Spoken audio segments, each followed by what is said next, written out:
Hello and welcome to Invisible Hand News. I am Tevfik and here is the top story about economic integrations in Asia. 15 countries have formed the world's largest trading agreement, which covers nearly a third of the global economy. But before examining these huge news in the Asian market, let's take a look at Asia's economy in terms of integrations. We will start via ongoing trade agreements and afterwards latest news about how sustainable economy swings into action. Lastly, also we have some breaking news reaching us here at Invisible Hand News. In the first part, we will try to explain what are the economic integrations, what does it mean to regional economies. In the second section, Rabia will talk about FTAs and custom union. After that, Göznero will define features of common market, Dilshat will talk about economic and monetary union, and Dilara will detail the gains by making a short summary. Lastly, I will deeply investigate the circular economy in Asia and the world's biggest commercial agreement, RCEP. In the first part, Malek will explain what is the economic integration to remove clouds of uncertainty, and so on, what are the static and dynamic effects. I am Melek and now I am going to mention about what is an economic integration. Economic integration, when the economic developments in the world since the Second World War are analyzed, it can be shown that two developments in particular play an important role in the world economy. The first is globalization movements that are spreading across the world, and the second is regional economic integration movements focused on the liberalization of economic ties between certain countries. The agreement made by countries to achieve economic advantage by ensuring free movement of goods and services and even factors of development are called economic integration. And also regionalization, in other words, polarization, blocking or regional unification, can have an economic, political, social and military character. Countries can gain profit by reducing the tariffs they apply mutually by agreement. Regional economic integration is the process of regionally integrating markets by eliminating the boundaries drawn by the nation state and the limitation on individual commodities and development factors. Moreover, the main goal is in all around the world is to gain competitive power, free trade area among member countries, cheaper import from member country and expanding their output capacities and ultimately by rising social welfare levels. Additionally, economic integration has 5 stages. Respectively, these are free trade area, customs union, common market, economic and monetary union, and political union. And now I would like to focus on effects of an economic integrations. The effects of economic integration based from its increasing popularity in the economic literature and practice over the past 50 years and its impact on the economies and non-integration parties to integration. According to the theory of integration, while the economic effects that can arise after integration are evaluated, the static and dynamic effects are split into 2 main categories. Firstly, static effects. Free trade between the integration member states increases, and trade with non-member countries may change due to tariffs applied to member countries. Trade changes thus create the static effects of economic integration. Static effects occur in 2 ways, as trade creators and trade diversions. Firstly, trade creation implies trading after the union is formed from a lower cost resource. The result of creation trade is due to the substitution of high cost production in the member countries with more profitable production in the member countries. And trade diversion refers to the trade made prior to the creation of the union from a lower cost supply source to a higher cost supply source within the union, while the source in question remains outside the union. A trade diverting effect is created by shrinkage of trade with countries outside the union. Secondly, dynamic effects, parameters such as technology, demand, performance, and level of competition, which are thrown into the data basket and acknowledged as set, change from time to time when evaluating static analysis. These parameters, which have major effects on the country's economies and which are exposed over time by integration, are called dynamic effects. Competition increases with variable effects. Also, as a result of competition, investment rises and the expanding market becomes attractive to investors. The free movement of development factors such as labor and capital in integration, as a consequence of this practice, allows the economy to use resources more effectively. Last but not least, variable effects create currency savings. That's all.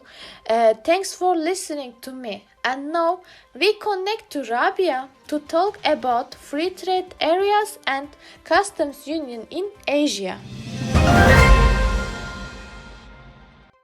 Yes, Melek. Yes, I can hear you. Thank you. As you said, I'm going to point out free trade agreement and customs union on Asia. As we've learned, FTA is a form of trade pacts, tariffs, and duties imposed by countries on imports and exports to minimize or remove trade barriers and so promote international trade.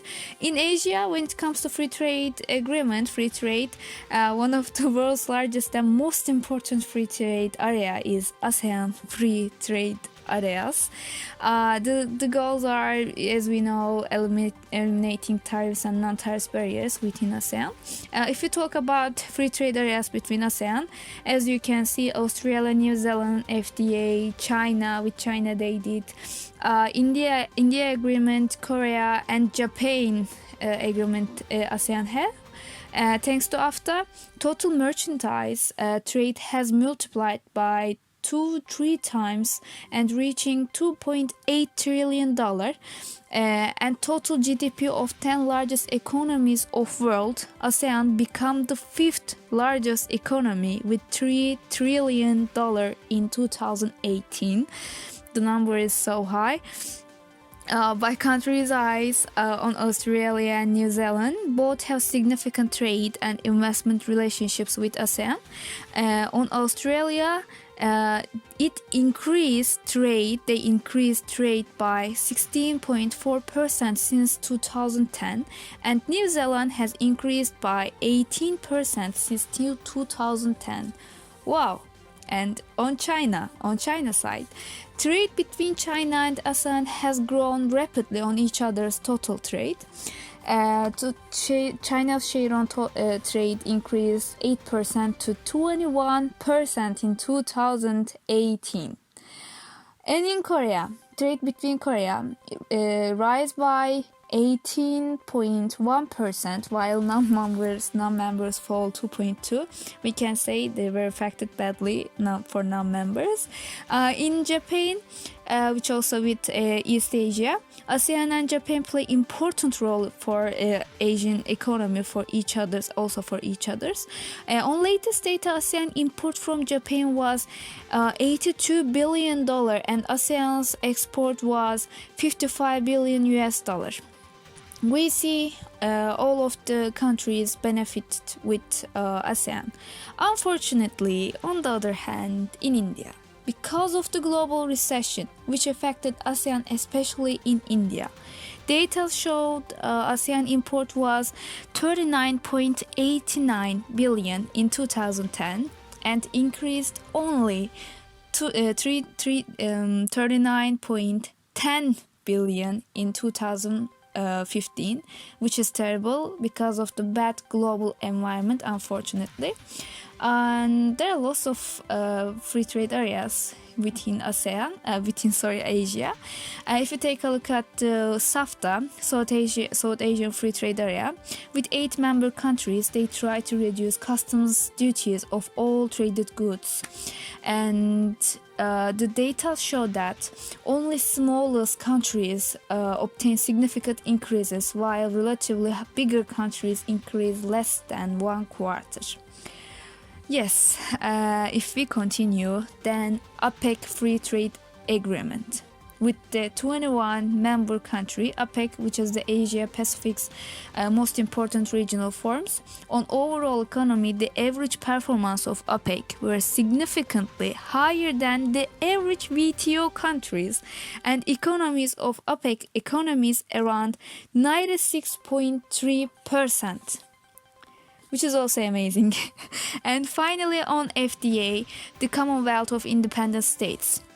The organization also consists with 9 members. Post-Soviet Republic organization, we know. The major partner is EU. On the latest data, it has seen that they increased trade 109.7 billion to 322.4 billion, and Russia is the most substantial partner in EU, we can say. And finally, for customs union, the critical difference between customs union and free trade agreement is a need for additional bureaucracy. To point out that additional bureaucracy. And on Asia, ASEAN prepared to create customs union since 2015, and it is being discussed whether ASEAN customs union feasible or not, but there is no exact result yet. Maybe in the future we could see. Under Asia Economic Union, the most important one is Eurasian Economic Union. Eurasian Union negotiates as a single body instead of individual member states negotiating for themselves. Since the creation, their trade in 2011 was 63 billion, which is 33.9%. And then it becomes in 2012 that was 68 billion, and it also increased by years. And with the 2018, within Eurasian Union, Russia made trade by 96.9%, while smaller countries were 3.1%. We can say Russia is the most important country within Eurasian Union, and according to data, they benefited from customs union, maybe thanks to Russia, we could say. And yes, that was all I would like to tell about FTAs and customs union. And now I give my word to Gözde. Gözde will inform us common market and ASEAN more deeply. Yes, Gözde, the word is yours. Thank you.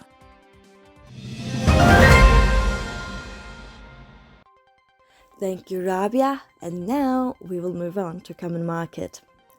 We heard some rumors that some people doesn't know what is common market. No worries, we got your back. We made a very deep investigation about common market and some examples in Asia. There are some distinctive features of common market. First of all, this is a trade agreement. And this agreement eliminates tariffs and quotas among member countries. Also, member countries need to adapt their common economical barriers for other countries.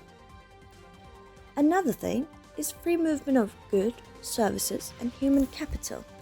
In other words, we can say production factors.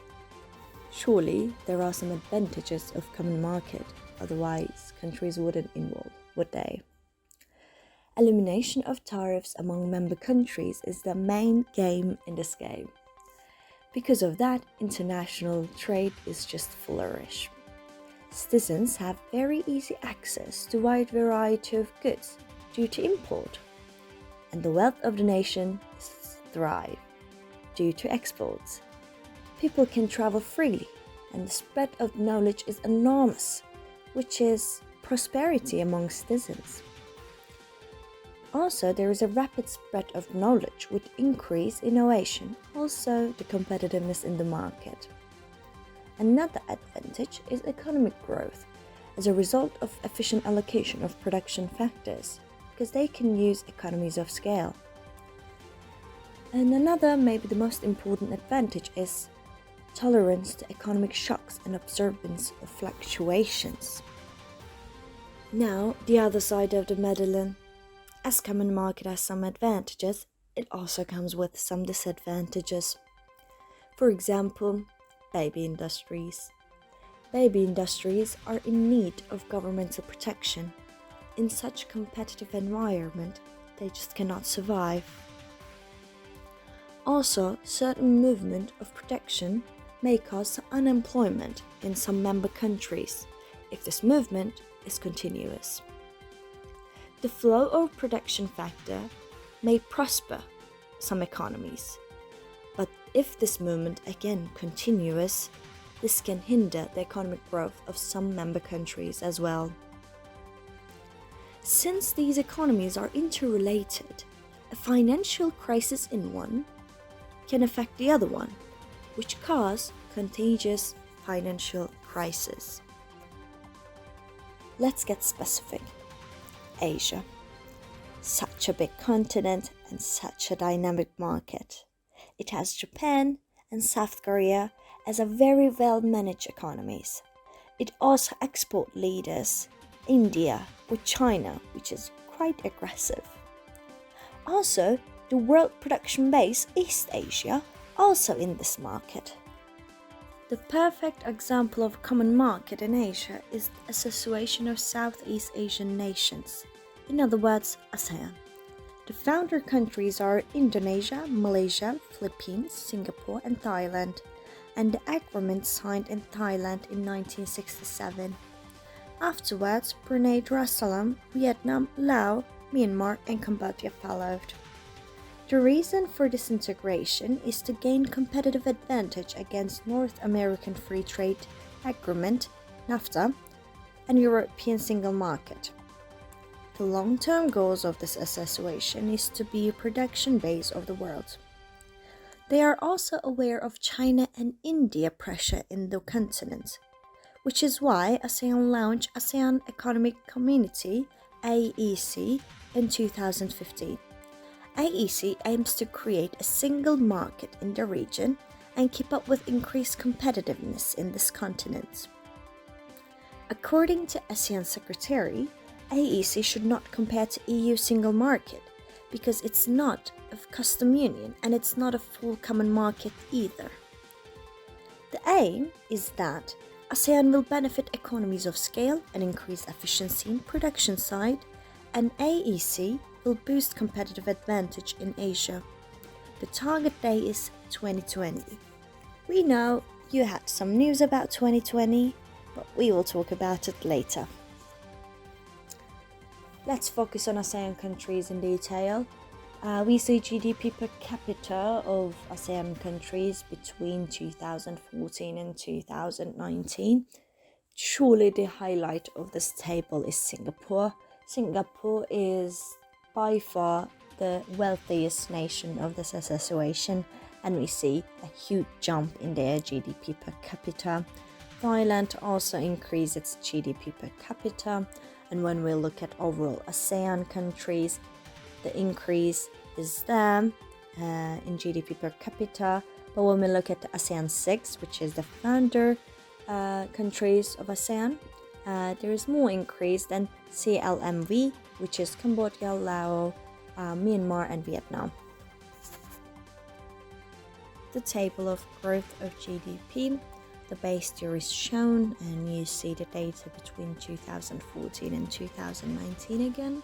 We will focus on 2019, and we see the small economies take the lead over here. And we see 7s and 6 and 5s, and we'll look at the CLMV. We see their growth of GDP is 6.8, which is greater than ASEAN 6, the founder countries. That was it from my side. I hope it helped you to understand Common Market and ASEAN a little bit. And now we will move on to Dilshad. Thank you, Gözde. As you mentioned, I want to give information about Economic and Monetary Union and its organizations such as South Asian Association for Regional Cooperation, Eurasian Economic Union, Shanghai Cooperation Organization. Politically and technologically, for its welfares like Asia.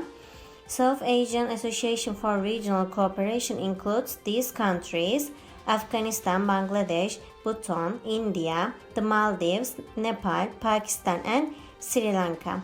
It occupies 3% of the world's territory, 2% of the world's population, and 4.21% of the global economy in 2019.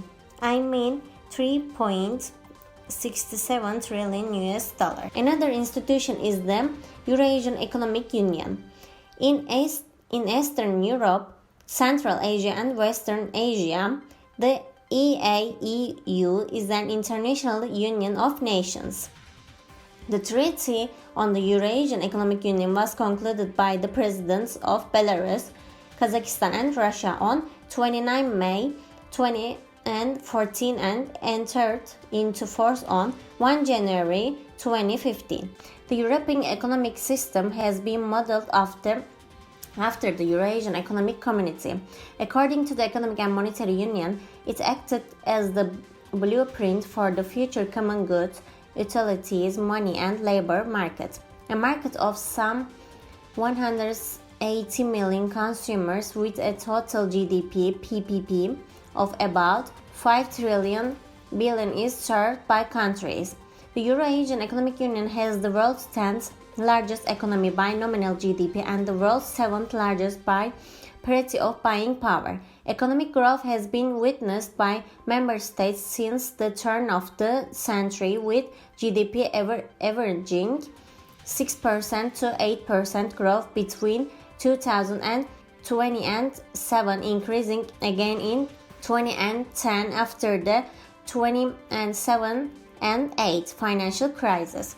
The first process of integration largely increased trade between member states, strengthened economics, and provided a legal and institutional basis for member states. The second step entails the free flow of commodities, persons, resources, and money. The aim of the Eurasian Economic Union is to accomplish a range of macroeconomic goals, such as lowering the price of goods by reducing the cost of shipping raw materials, increasing the return on advanced technology and products by increasing the volume of the market, and fostering fair competitiveness in the popular market. It's also intended to reduce food costs, improve industry jobs, and raise production potential. The Eurasian Union is regarded as a major player in the oil, raw materials, weapons, and agricultural production sectors of the world. When addressing the Eurasian Economic Union, Vladimir Putin said that stronger integration of economic and monetary policy, including the potential use of a shared currency, will be included in the Eurasian Economic Union. In order to promote trade and minimize cost, uncertainties, and dependency on the US dollar as a reserve currency, it's important that China and the EAEU establish a joint payment mechanism. They will promote the widespread use in commercial payments of the yuan, also known as the renminbi. With the development of the Eurasian Economic Union, foreign corporations in need of a global market have had the potential for the time being to find a market of $182 million and dramatically raise their sales. Finally, Shanghai Cooperation Organization is the organization which comprises China, Russia, Kazakhstan, Kyrgyzstan, Tajikistan, and Uzbekistan, and established in 2001 to meet the objective of ensuring regional security and stability. To say security, SCO focuses mainly on the security-related issues of its member nations and Central Asia, frequently identifying the key challenges it faces as terrorism, separatism, and extremism. China's trade volume with the Shanghai Cooperation Organization rose to 337 billion US dollar in 2018, an increase of 47 billion US dollars since 2013, with Russia and India emerging as Beijing's largest trading partners in the Eurasian bloc, according to a recent study by the Shanghai Cooperation Organization. It reported that at the SCO meeting, the cooperation of SCO countries in the fields of transport, finance, investment, agriculture, and other sectors has grown stronger every year with the expansion and deepening of SCO countries. Now, I am giving the floor to Dilara.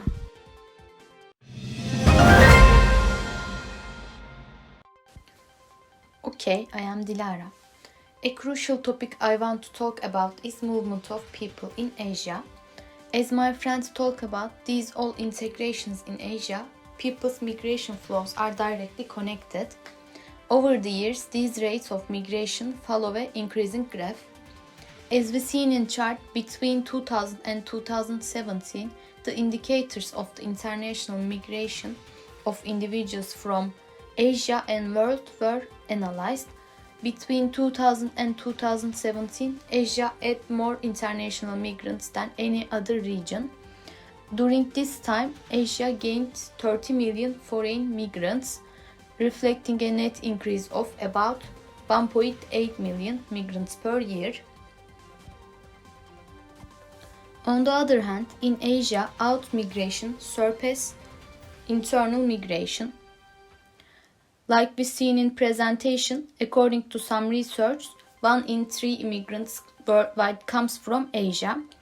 The largest numbers of outward migrants are in India, China, and Bangladesh, while the migration rate is highest in the Pacific and Central Asian sub-regions.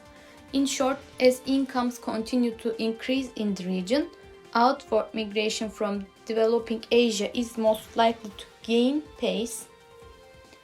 Now I want to give some highlights from my friends' presentations. A review of economic integration in Asia continent showed that ASEAN was the most successful example.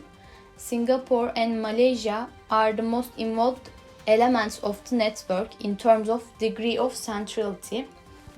As the two countries with the most export links in this network, Singapore and Malaysia satisfy the needs of more countries and at the same time are important players in this network. Also, it has seen that their internal relations is very crucial for integration sustainability. If I analyze these integrations, it is beneficial or not, I explain ASEAN example. ASEAN seems like provided financial stability to its members, countries with some exceptions. It's a fact that there is a power like China in this region, and it is challenging to compete with such a big power. In the end, it can be stated that a common market like ASEAN is beneficial for member countries. Otherwise, most of the member countries would have too little or zero chance to survive in this tough competition. And now Tevfik will talk about latest news of the integrations in Asia and their current agenda.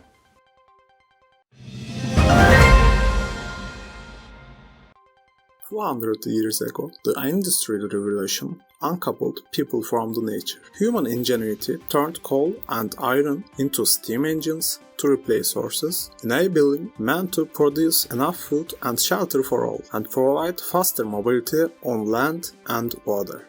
100 years ago, human ingenuity developed electricity, opening up the vertical dimension in cities and turning night into the day, and oil complemented coal as an abundant energy supply. Then chemistry, engineering and finance opened the floodgates of mass production and turned industrialized countries into societies of abundance, allowing the world population to triple, billions of people to increase in their health and quality of life, and democracy to flourish within the last 70 years.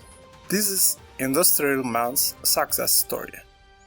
In many ways, we have been through an impressive, unprecedented period of economic growth. Just look at the outcomes. Even since 1990, GDP has tripled. The number of people in extreme poverty has been cut off down to half, literacy rates up, child mortality is massively down, access to fresh water is up, and I could go on and on and on.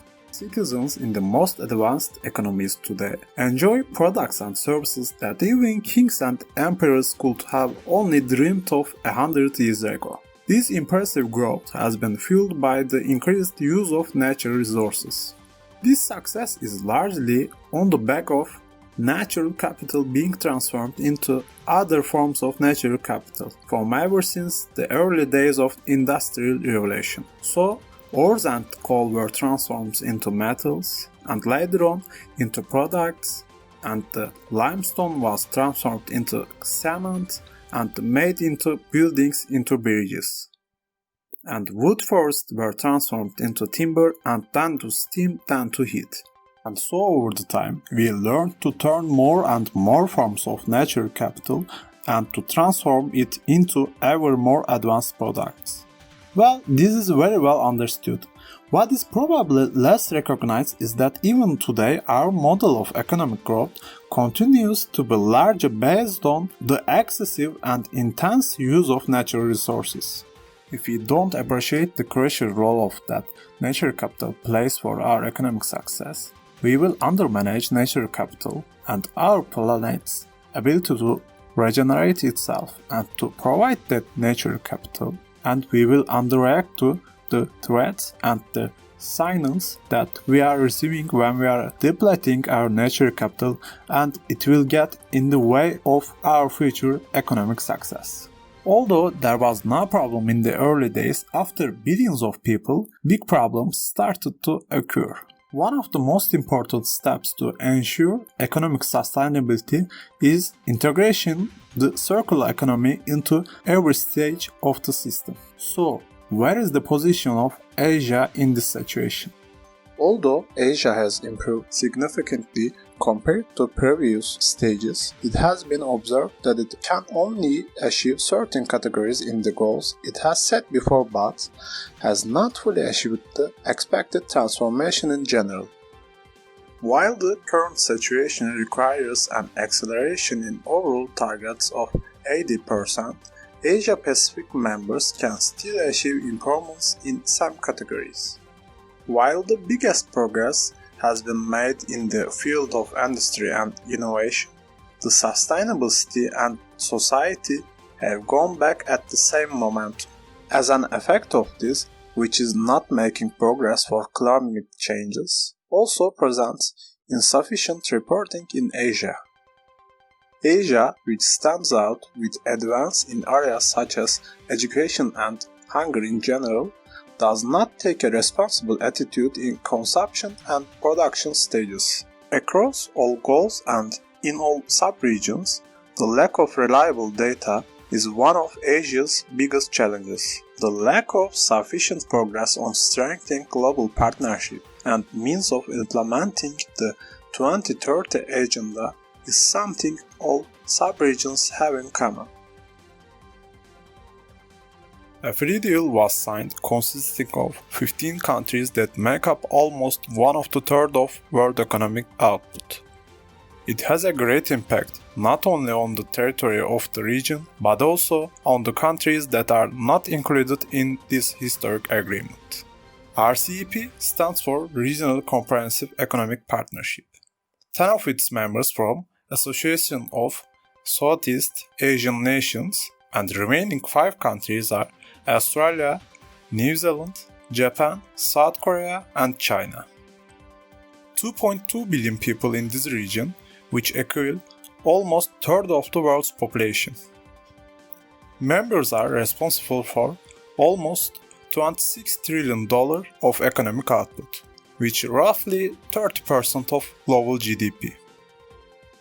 Both Japan and South Korea have close economic and security ties with the US, unlike the contentious diplomatic relationship with China.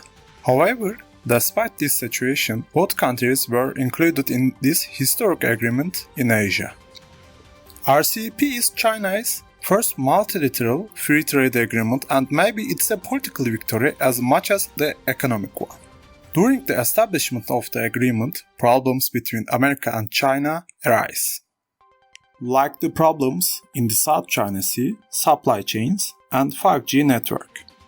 Without involving US in the agreement, China could sidestep pressure from major economic reforms or reform of intellectual property rights. Companies which were already shifting supply chains away from China due to country's trade war with the US may still be able to source products from the country under the new agreement. The RCEP could also strengthen China's global infrastructure strategy, known as Belt and Road Initiative, while reducing US commercial activity in the region. And India.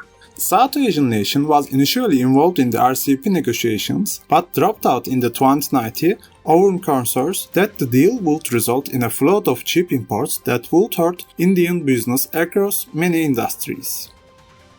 However, that although several leading Western countries have adopted its isolation policies, many Asian nations are increasingly committed to better trade links, which could shape the economic and political landscape for years to come.